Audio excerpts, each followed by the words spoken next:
On est parti pour les 30 mangas les plus vendus au Japon et cette semaine est un peu particulière puisqu'il s'agira des grosses sorties de la Shueisha qui occupe d'ailleurs par la même occasion plus de 20 places dans ce top. Surtout qu'entre Jujutsu Kaisen, My Hero Academia, Chainsaw Man, Kaiju Number 8, Dragon Ball Super et plein d'autres, il y a pas mal de prétendants à la première place cette semaine. Mais avant de rentrer dans le classement, on va faire un petit point sur Frieren qui voit 4 de ses tomes faire le retour dans le top 50 Oricon cette semaine. D'ailleurs, la série recommence à avoir une certaine hype en France avec la fin de la diffusion de son dernier épisode en français.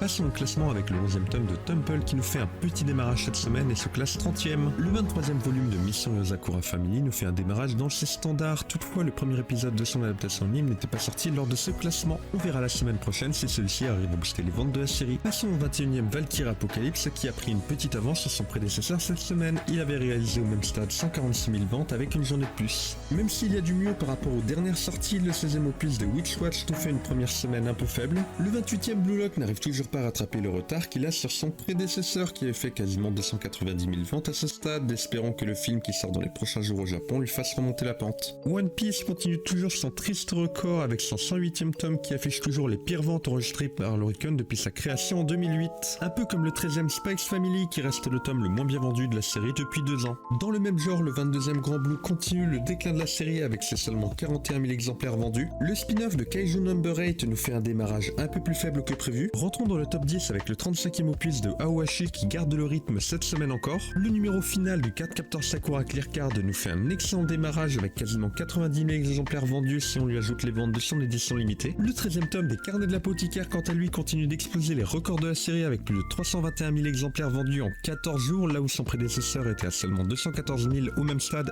et en pleine hype de l'anime. Le 16e tome de Sakamoto Days réalise tout simplement le meilleur démarrage de la série avec plus de 75 000 exemplaires écoulés en 4 jours et aussi accessoirement avec la meilleure couverture de la série. Autre très bon départ, le 23e opus de Dragon Ball Super qui fait quasiment les ventes de son prédécesseur avec 3 jours de moins. Le 27e tome de Dr Stone avec les 4 chapitres qui concluent la série réalise un démarrage satisfaisant. Le 17e volet de Chainsaw Man nous fait très légèrement un meilleur départ que son prédécesseur. Le 12e tome de Kaiju Number 8 montre que les ventes de la série repartent à la hausse, à voir ce que ça va donner dans 2 semaines quand on aura les stats des ventes suite à la diffusion du premier épisode de l'anime. En deuxième place cette semaine on retrouve le 40e My Hero Academia qui montre que la série est en train de regagner en popularité, à voir ce que ça va donner dans les prochaines semaines quand la 6e saison de l'anime sera diffusée. Et en première place cette semaine, sans grande surprise, on y retrouve le 26e tome de Jujutsu Kaisen qui fait un très bon démarrage même s'il reste un peu en dessous des ventes de son prédécesseur, mais bon, celui-ci avait quand même battu tous les records de la série. On en a fini pour aujourd'hui, comme vous pouvez le voir, je suis actuellement en train de refaire la pièce et du coup il n'y aura pas de mangactu avant minimum jeudi, quoique en vrai il pourrait